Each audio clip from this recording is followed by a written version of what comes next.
It's another sunny day here in the first state that we visited on the season, back in Missouri. It's time to start off the All-Star Weekend. This time around, we're at Green Valley Superspeed Ring, a little bit further south of our first track of Columbia. But before we get into the main feature, we have to go through the All-Star Open to see which of the non-winners in our Elite Cup Series field can work their way into the main event. All of the drivers in this field have never won an event moving from Season 1 into Season 2, so plenty of rookies in this field, but a few veterans as well, and they are very hungry to get into the event, but everyone has an equal chance at this fast and open racetrack. But we aren't going to waste any more time. We'll take a look at our starting grid as determined by single car qualifying earlier today. Jake Baskinger, last week's runner-up at Riki Raceway, is on the pole and looking to see if he can redeem himself and put himself in the same position that William Brock managed to slip into last week.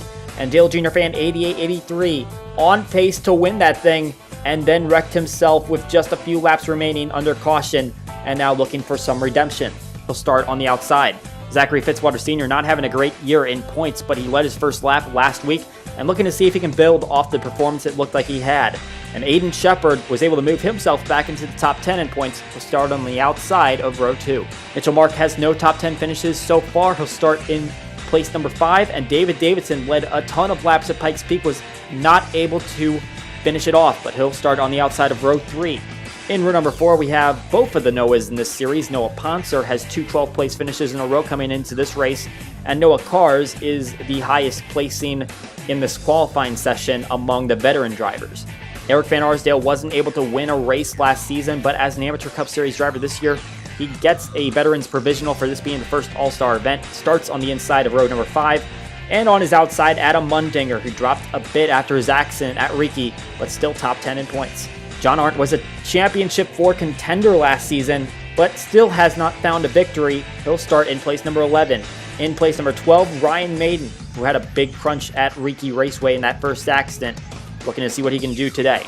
Brad Stover starts off row number 7 as the highest in the standings currently that hasn't qualified for the feature event. He currently runs 5th in those standings. And Jack Porkins hasn't finished higher than 15th place in a race yet this season. Jack Krause was running a 3-race top 10 streak into Riki until he crashed out with Mundinger. Starting on the inside of row 8, to his outside, Dominic Carranza running a throwback Jeff Gordon scheme to see if he can channel that performance into his race today. In row number 9, we see a couple of drivers that got their first career top 10s at Riki. Caleb Campbell on the inside and Rambo on the outside. On the inside of row number 10, we have the other JR, who probably didn't make a lot of friends after getting involved in quite a few accidents at Riki. And on the outside, rounding out the top 20, Cody Hagan, who was the runner-up qualifier at Riki, but didn't quite finish up there. Jonathan Rain starts off row number 11, looking to join his teammate Stephen Willey in the main feature event, and Eli Bright hoping to make an impression in his home state of Missouri on the outside. Bruno De Barros has polar opposites of finishing this season with 2 top 10s, but much worse performances. He'll start off row number 12, and Eric Monaco trying to ride a 3rd place finish from Riki into today. Row 13 has a couple of guys that have had some pretty inconsistent seasons. Gerard Oran on the inside of row 13 and Philip Fry on the outside. And rounding off the field is a veteran driver, Tyler Markell, who has yet to place in the top 20 so far this season. Well, as they come off of turn number 4, these cars are ready to get going. Onto the front stretch, the green flag flies and the All-Star Open is underway.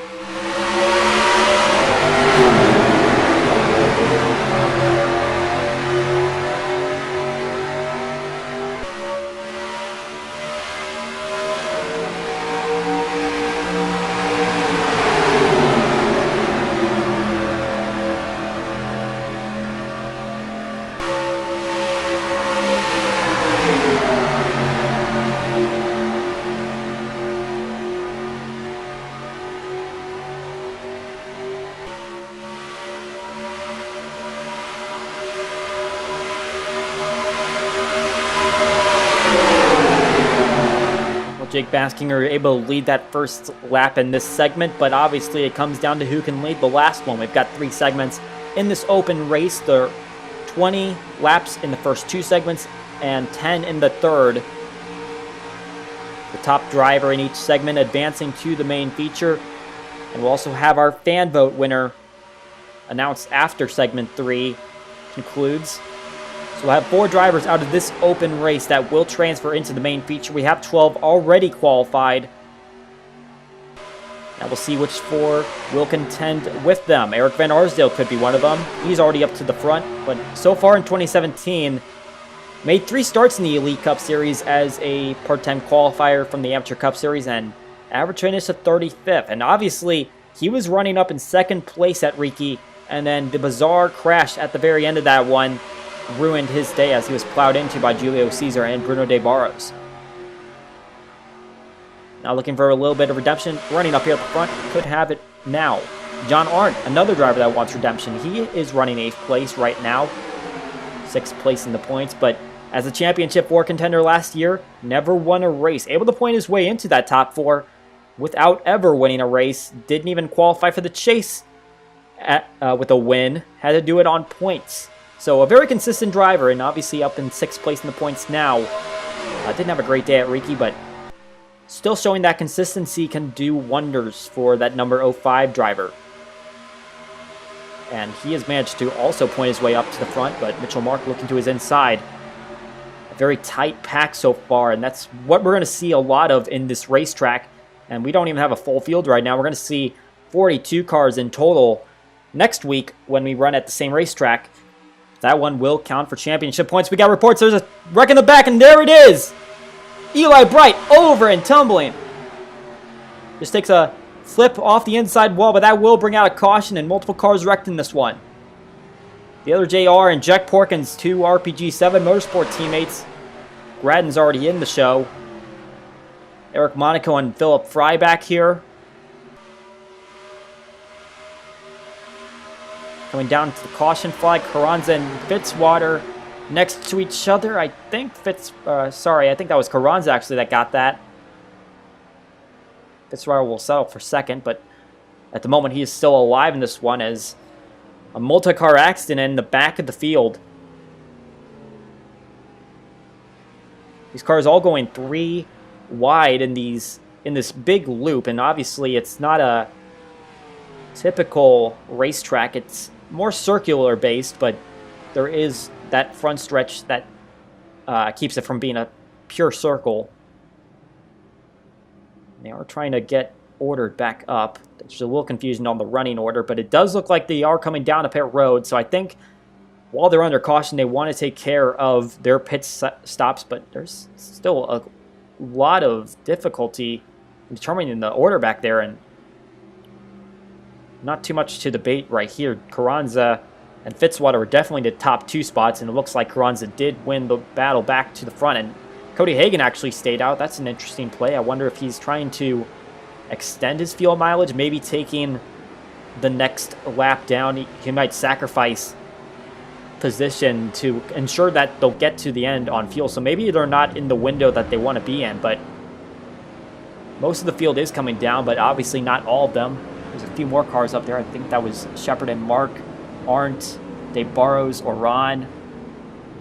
Surprised Monaco's up there, and as well as Fry, because I believe they got into that accident. We'll take a look at how that happened right here. Okay, so those 2 teammates right there running, and it looks like Stover got tight coming off of turn number 4. And that gets both him and Porkins into the wall. The 98 gets caught in his rebound. Noah Ponser involved. Caleb Campbell ran into Porkins, and then Eli Bright and Rambo also involved. And then Bright gets his back end into the inside wall, and it looks like that managed to overturn his race car, which is definitely going to take him out from running for a chance in the All-Star race. The other JR gets his back wheels up off the ground. Wonder if that's going to cause him transmission issues if he's able to continue.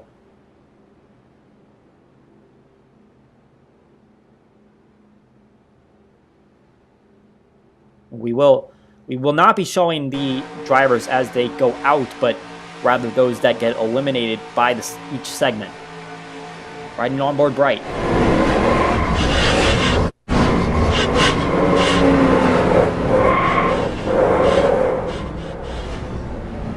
And that car will come to a halt. It was obviously a pretty vicious whiplash from hitting that inside wall. But we are getting ready to go back to green.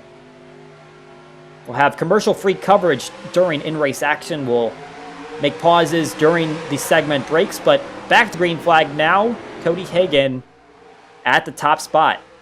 So obviously a little bit of pit strategy, and it looks like Philip Fry shouldn't have taken that strategy because he is dropping like a rock. And we saw Fry coming away from that accident, so he must have been involved in some way and obviously has some kind of damage that's holding him back because struggling to pull up. He got his first career top 5 at Mirage. Looked like he had a little bit of speed, but he's not going to show it here today. Might be into the line for him if he's not going to be able to pull up speed. Oh, and trouble back here. Poncer up into the billboards, and Eric Monaco went with him. Another one of those drivers I believe was involved in the first accident. In fact, I believe both of them were involved in the first accident. Monaco's up here as well. He's caught on the edge of the hill. That will bring out another caution flag. Mitchell Mark won the race back that time. And that might have been a huge break for those guys that didn't pit this last time. Now let's take a look at what happened. And Carranza got into Poncer a little bit. And I wonder if Monaco was running slow because he might have been damaged. And Poncer rebounded off of Van Arsdale. And then as Poncer came up, got into Monaco. And then soared up the hill. And then there's a little bit of a bump right there, and that gets him flying right into the billboard. Some major contact for that 92 car. I do wonder how Monaco was running at that point because he was another driver that stayed out on the track despite looking like he might have taken some damage in that wreck, but Poncer was obviously in it as well, but he looked like he was up to speed with everyone else, and then Carranza looked like he got into him.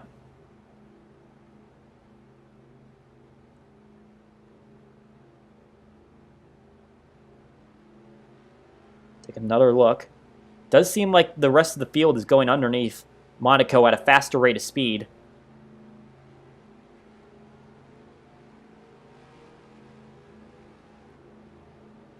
Monaco also getting up in those billboards.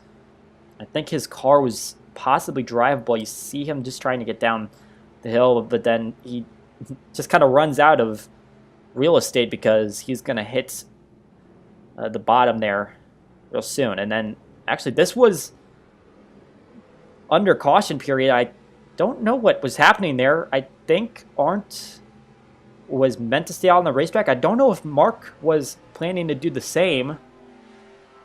I guess he was, because now he's out at the front, so maybe they were still working on getting back into position, but not sure if that was a necessary move, but not sure about the context that was happening there, and it looks like they're both going to be able to get away from that one. So, back to green flag. We have a limited amount of laps left. We are on lap number 17, which means 4 laps to go left in the segment, and then we'll crown one of the 4 guys that will be moving on to the main feature event. So we ride on board John Arndt, seeing if he can pick up that speed, and it looks like he was not affected by that 5 car, although he might retaliate. We'll keep an eye on that. But still soaring on the inside. Oh, and he's coming down, I think, and so is DeBarros, as well as Mark. And here comes Oran as well. 4 cars. I think all these guys did not pit. I think they still neglected to pit under that caution period. Maybe they thought they were going to be able to make it, but now they're realizing they're going to run out of gas unless they came down to pit road right there. However, this track is short enough that I think they might go a lap down, and that would be huge because you cannot go a lap down in these segments and continue in this race. If you go a lap down for any reason, you cannot continue. And here comes Shepard. He's also coming down. And someone else in the back, that is Hagan. A number of guys that did not pit on that first round and did not do the same on the second caution are about to go a lap down as they get really close to merging in front of Fitzwater, making a move for the lead, but they are going a lap down. And Fitzwater has one finish on the lead lap this season. That's at Pikes Peak. However, he is just taking the lead with a lap and a few meters to go. Coming onto the front stretch, he's got to hold off Ryan Maiden, and he could be the first driver to make his way into the All-Star race in this Open.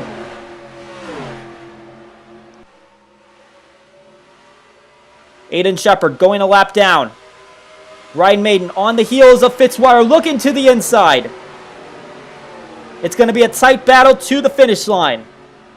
Who's going to be the first driver to advance? Maiden with the slight advantage as they come onto the front stretch. Noah Carr's trying to see if he can pounce. And it's not going to be enough. Ryan Maiden wins the first segment of the All-Star Open.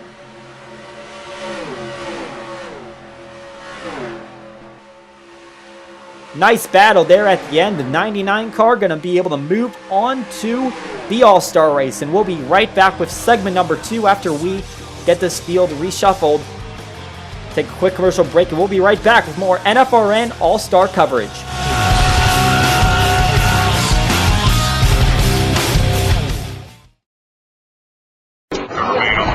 Yeah, hey, make it out to John from Trevor, number 99. Best career finish came at the very same race as my first career pole. Then it was on to Iowa and it stopped running. The NASCAR Nationwide Series. Get into it. Back here at Green Valley Superspeedway for All-Star Racing, and a laundry list of drivers eliminated after the first segment. Some due to accidents, but a lot due to awkward pit cycles, and you can't say that they weren't given the opportunity under that second caution to come down. They somehow thought that under caution laps they were going to be able to stretch it, but obviously didn't, and they had to make the late pit stop. That takes them out of contention in this one. And our field is about half the size it was at the start. Green flag flies, and Fitzwater and Cars at the front. They're lined up as they finished in that last segment. Everyone on the lead lap still in this one. Ryan Maiden also exits the segment as he is already locked into the show. So he has no reason to be out on the racetrack now.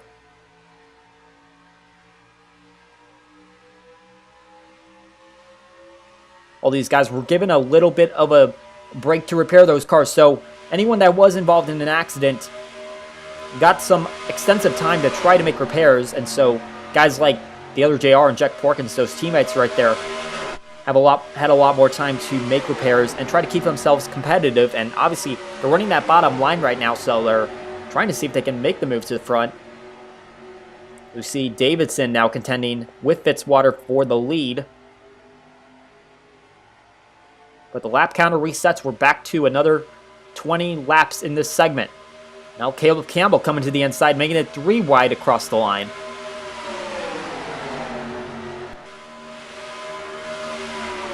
Both Thunderhawk Motorsports drivers trying to make their way in. Campbell got an 8th place run at Riki. That's his first career top 10. And a good showing for the driver that's really been the best of the two in the team, despite having a veteran driver as a teammate. Now running side by side. They're both up here in the top 5. Both with some amount of chance to make their way into the feature event.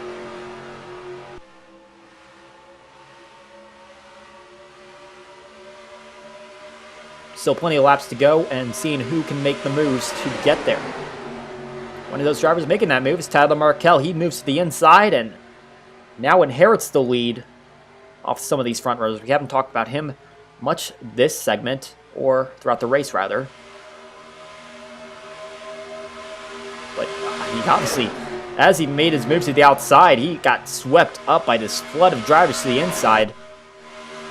Markello is running way off his pace in terms of points position. He finished up the season in 26th. As it stands right now, he's running 39th. So it's a really sluggish start to his season. I'm trying to see what he can do to finish higher. He just hasn't had a top 20 in any race so far, but he's still not even last place among the full-timers in the standings. Riding on board the other JR, looking at the back bumper of Jack Porkins, who has a best finish of 15th place so far this season, but rookie driver trying to find something more in his vehicle, and so is the other GR, and they're both having some issues right now. And riding on board, you can see that turn 4 is really treacherous. It just seems like they don't all get the same exit. They're probably all set up differently, just trying to find the best way around the rest of the racetrack that turn 4 is being treacherous to them. Dominic Carranza started off the season with 2 top 10s, but hasn't seen any since then. And he's running that Exalta scheme you can see right there. Tribute to Jeff Gordon and one of his long-time paint schemes.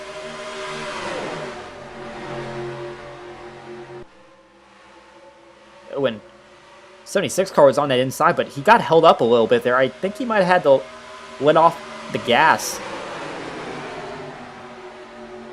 Still trying to figure out what the best lines are right here, and obviously there's a bit of draft dependency. As we see this, there's a 4-car breakaway at the front, but watch as they come around. And yeah, you can see that second pack has just completely caught up in just a straightaway back to that 4-car breakaway. This whole pack all bunched up again. 4 wide coming off around this turn. I think Van Arsdale thought better of it, backed off a little bit, despite running the very low inside. Now the 76 car looking to the inside of Davidson. Dale Jr. fan 88-83, and man, did he have a race in his hands that he could have easily won. But then he merged up on Stuart Gradden as they came to the caution flag, and he just put himself in a really bad situation. 27th place at Riki was his final finishing result. Did not officially drop out. He got back on the track to finish the race, but a few laps down, and what could have been for one of the better qualifiers in this season kept him away from a great finish, but still running a pretty decent spot in the standings. I believe he is 12th place at the moment. He might have actually gained a couple spots from the past week, so not even sure how that happened. He must have had some guys in front of him that really had bad days, worse than him. But 76 car now on the point as we're past halfway in this segment.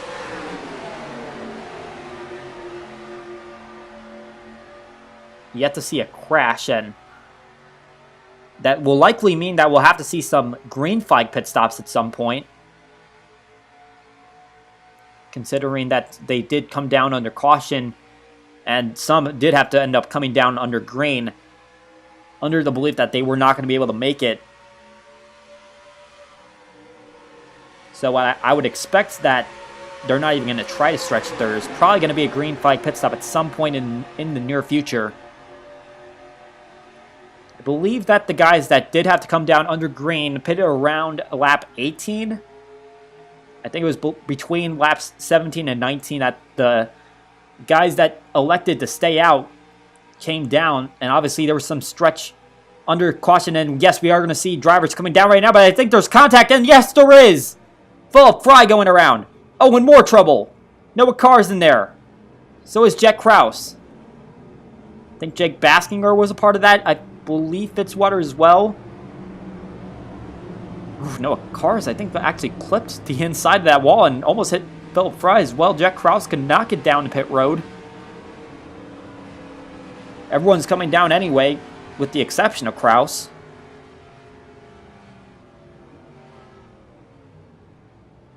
Philip Fry with some major left end damage. They're going to all see if they can get their cars back on track. But it looks like that pit road entry might be a little bit more treacherous than we thought. Pulls away and didn't really do much repair work. Wonder if he's trying to defer that to the third segment, thinking that they'll be able to finish off this one. Jack Kraus finally comes down. Probably feeling a little bit fortunate he didn't run out of gas as he was missing pit lane. Now let's take a look at what happened. So here they all come down, and I wonder if Carranza was coming down with a little less of an apex than Fitzwater was. But the two made contact, and Fitzwater is just sliding and heavy contact with the 78 car. And I wonder how that's going to affect Fitzwater as well. And then Baskinger is also involved. And then Carranza gets into Jonathan Rains, which turns Noah Cars and Jack Krause. Didn't see Rains that first time. Fitzwater door Tyler Markell as well. So both that 24 and the 9 car getting involved in a few cars as they're entering pit road. But ultimately, it does bring out a caution. Right on board Fitzwater.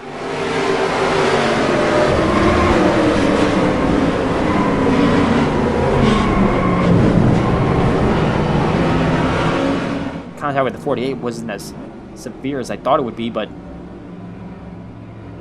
really quickly the whole complexion of that changed. But fortunately, no one dropped out as a result of that. We will go back to green with just a few laps remaining. Davidson leading the charge.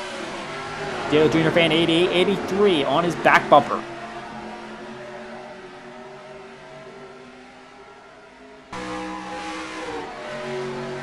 On the back of Davidson.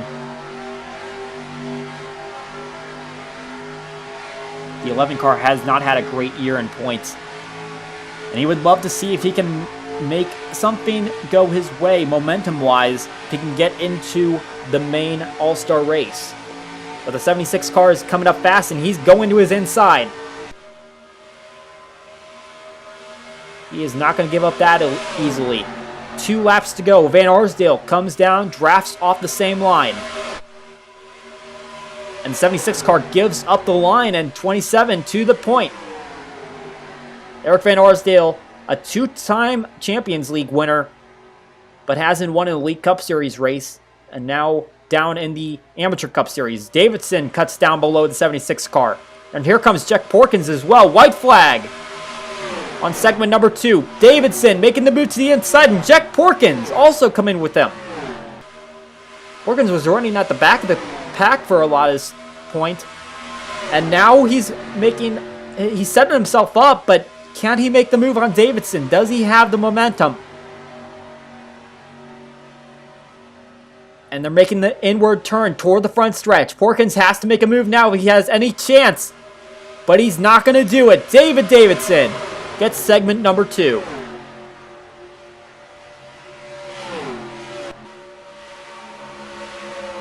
So not quite as close of a finish as the first one. But the 11 car was able to hold off the field for 3 laps. And he's making his way to the All-Star race.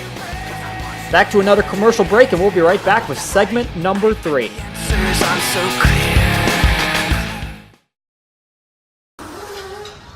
Is this really necessary? If you want to win at Kentucky, definitely. At the roughest track on the circuit, those who prepare take advantage of those who don't. No. You don't get lucky in Kentucky. For tickets, call 859-578-2300 or visit KentuckySpeedway.com. Night-night.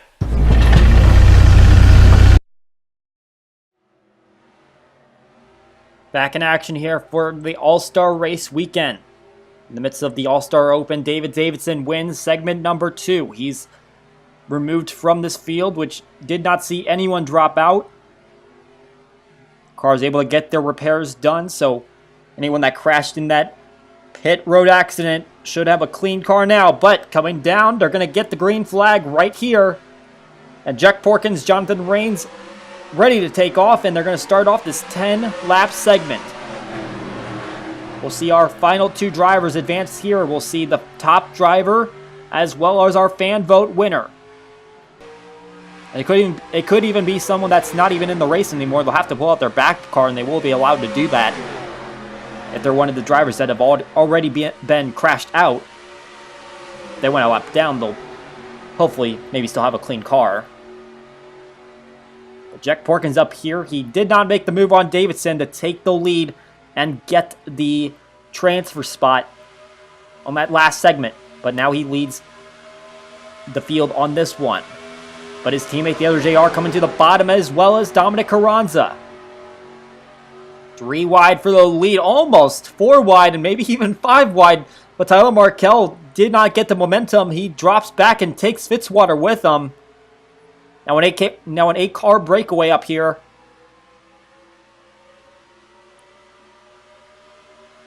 Now it looks like that 97 car. We have not seen a lot of him throughout this race. Now suddenly he's up here at the front as well as Jonathan Rains.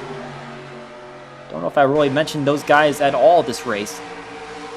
But now they're suddenly contenders. Eric Van Arsdale on the bottom line. It looks like the top has the momentum at the moment. He might have slipped a little bit on the inside. Tries to work on the draft again.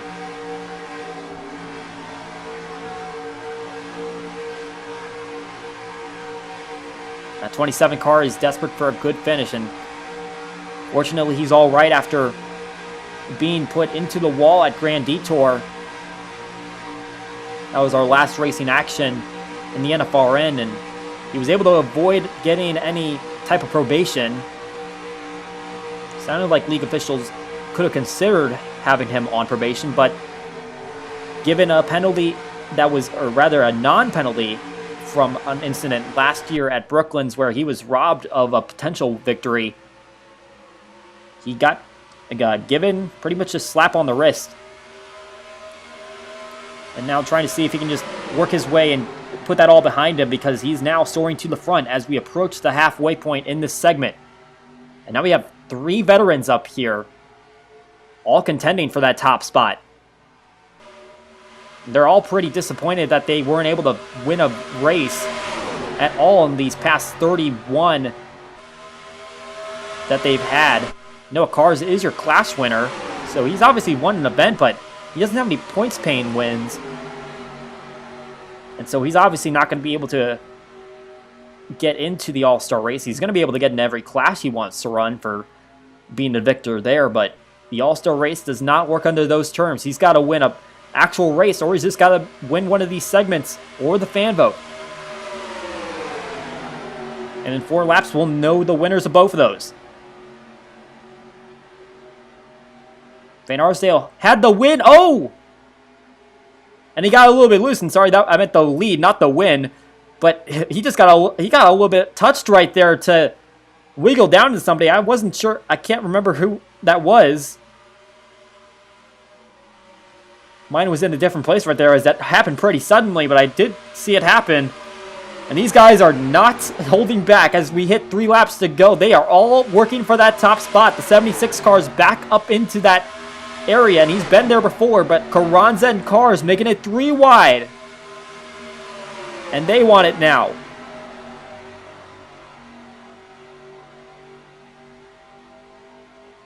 And 76 car, just as he had taken the lead, now he's a little bit further back. Noah Cars, Tyler Markell, both side by side, and now Cars on the outside without any drafting help.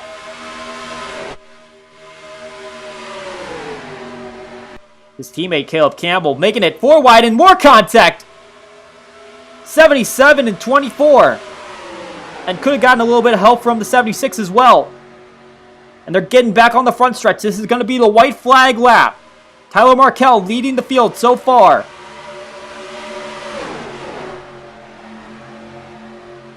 And now the 41 looking to the inside. He's going to get the spot. Suddenly Jack Krause has entered this conversation. And he might make a move to the inside of Campbell.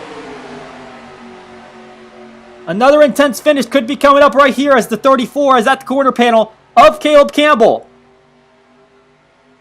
Coming on the front stretch, it's going to be another close finish. Who's going to get the 3rd transfer spot? Oh, they're going to crash to the start-finish line. Krause got the spot. And Campbell and Markell made contact. 2 of the front runners on that lap crash each other. And Krause is able to steal away the victory and get himself into the All-Star race. And so he's our 3rd transfer spot, and now the votes are being tabulated. We're going to see who's going to get the last spot And that's going to come down to the fan vote. And it's going to be someone who hasn't advanced so far. So even if the victor was a part of that first 3 segments, it's going to be someone that still hasn't qualified. And we're getting word it's Noah Cars. The veteran driver is your fan vote winner. And he is also going to advance to the All-Star race. Now let's take a look at what happened here. As Campbell could have had an opportunity to qualify for this one, but did he move up? Or did Markel just come in way too fast?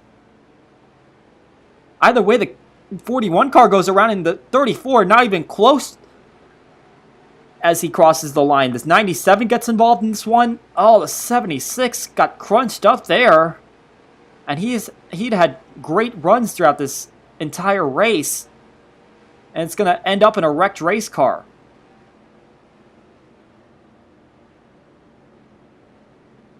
Philip Fry's been having troubles this entire time. Was trying to make it away from that one.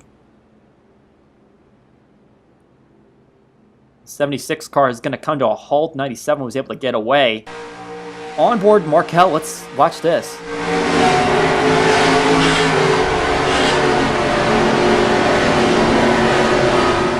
Markel gets away. I tell you what, it almost looked like the 41 car got loose off the corner. And the car slid up off the exit, causing him to spin around with Markel, and that was a crazy, crazy finish. But ultimately, 4 guys from this field are going to be able to move on to the main All-Star event about to take place. Jack Krause, your Segment 3 winner, atop the board, and Noah Cars, the fan vote winner, was able to finish up 5th, and this is how the official finishing order will read, and the 2 segment winners back here, they actually top a few drivers that didn't even make it past Segment 1, and no one dropped out in Segment 2, so Davidson and Maiden, 15th and 16th respectively, but obviously just a matter of them dropping out as they were segment winners. But this is going to lead us into our All-Star race, which will take place in just a few moments. We will be right back with that coverage.